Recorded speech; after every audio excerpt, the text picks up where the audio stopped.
Hello friends, welcome to VR info Tamil. Pakistan முன்னாள் பிரதமர் இம்ரான் கானுக்கு கண் பரிசோதனை. பாகிஸ்தான் முன்னாள் பிரதமர் இம்ரான் கான் ஊழல் உள்ளிட்ட பல்வேறு குற்றச்சாட்டுகள் சிறையில் அடைக்கப்பட்டுள்ளார். சிறையில் உள்ள கடினமான சூழல்களாலும் போதிய மருத்துவ வசதிகள் வழங்கப்படாதாலும் இம்ரான் கானின் வலது கண்ணில் 85% பார்வை இழப்பு ஏற்பட்டதாக தகவல் வெளியானது.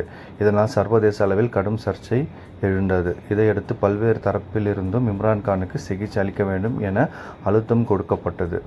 இந்த நிலையில் இம்ரான் கானின் பார்வை மோசமடைந்து வருவதால் அவரை ராயல்பிண்டியின் அடையாள சிறையில் இருந்து இஸ்லாமாபாத்தில் உள்ள பாகிஸ்தான் மருத்துவ அறிவியல் நிறுவனம் மருத்துவமனைக்கு பலத்த பாதுகாப்புடன் மாற்றியதாக பாகிஸ்தான் அரசு அதிகாரிகள் தெரிவித்தனர். அவர் 15 வாகனங்கள் கொண்ட கான்வாய் மூலம் சிக்னல் ஜாமர்கள் மற்றும் பாதுகாப்பு படையினருடன் பாதுகாப்பாக அழைத்து செல்லப்பட்டார்.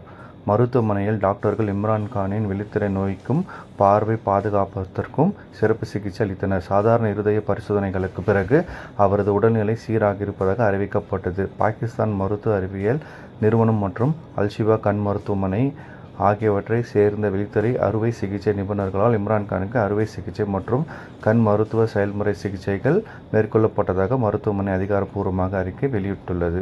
2வது உலக செய்திகள் பார்ப்போம். ஈரான் ராணுவ ஹெலிகாப்டர் சந்தையில் விழுந்து விபத்து, 4 பேர் பலி. அமெரிக்கா ஈரான் இடையே மோதல் போக்கு அதிகரித்து வருகிறது. ஈரான் மீது தாக்குதல் நடத்தும் நோக்கில் அரபிக்கடலில் போர் கப்பல்களை அமெரிக்கா நிலைநிறுத்தியுள்ளது. அதேவேளை ஈரான் பாதுகாப்பு படையினர் தீவிர போர் பயிற்சியில் ஈடுபட்டு வருகின்றனர். இந்நிலையில் ஈரானின் இஸ்பஹான் மாகாணத்தின் டோக்ஷா பகுதியில் இன்று இராணுவ ஹெலிகாப்டர் வழக்கமான பயிற்சியில் ஈடுபட்டிருந்தது. ஹெலிகாப்டரில் 2 விமானிகள் பயணித்தனர். நடுவானில் பறந்து கொண்டிருந்த போது ஹெலிகாப்டரில் திடீரென தொழில்நுட்ப கோளாறு ஏற்பட்டது. இதனால் அப்பகுதியில் உள்ள பழச்சந்தையில் ஃப்ரூட் மார்க்கெட் ஹெலிகாப்டர் விழுந்து விபத்துக்குள்ளானது.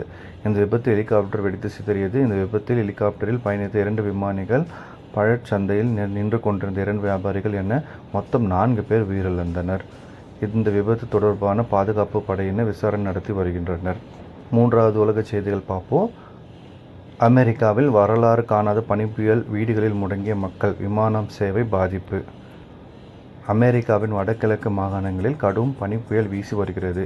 New York, New Jersey, Delaware, Massachusetts, Maryland, Virginia மற்றும் பென்சில்வேனியா உள்ளிட்ட மாகாணங்கள் பனிப்புயலால் கடுமையான பாதிப்பை சந்தித்துள்ளன.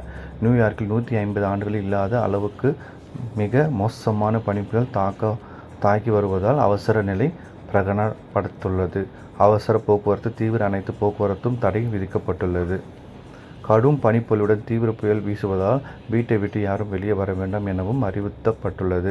நியூயார்க்கின் முக்கிய விமான நிலையங்களில் 10,000க்கும் மேற்பட்ட விமான சேவைகள் ரத்து செய்யப்பட்டன. இதேபோல் அமெரிக்கா முழுவதும் பனிப்புயல் காரணமாக 13,000க்கும் மேற்பட்ட விமான சேவைகள் பாதிக்கப்பட்டுள்ளன. இதன் காரணமாக பொதுமக்கள் எங்கும் செல்ல முடியாமல் பல்வேறு சிரமங்களுடன் ஆளாகியுள்ளனர். பல மாகாணங்களில் கல்வி நிறுவனங்கள் மூடப்பட்டுள்ளன. வடகிழக்கு அமெரிக்காவில் 3 லட்சத்துக்கும் மேற்பட்ட வீடுகளில் மின்சாரம் துண்டிக்கப்பட்டுள்ளது.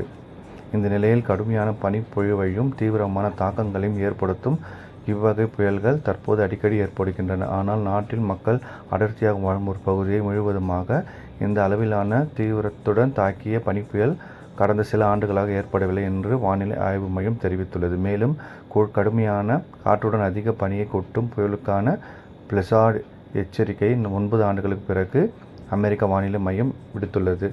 பல பகுதிகளில் சாலைகள் தெரியாத அளவுக்கு 3 அடிக்கும் மேல் பனி குவிந்துள்ளது. இதனால் லட்சக்கணக்கான மக்கள் கடுமையாக பாதிக்கப்பட்டுள்ளனர். உணவுக்காக அத்தியாவசிய பொருட்களை வாங்கக்கூட முடியாமல் அவர்கள் வீடுகளிலேயே முடங்கி கிடக்கும் சூழ்நிலை ஏற்பட்டுள்ளது. தேங்க்ஸ் ஃப்ரெண்ட்ஸ் ஃபார் வாட்சிங். Please like, share and subscribe.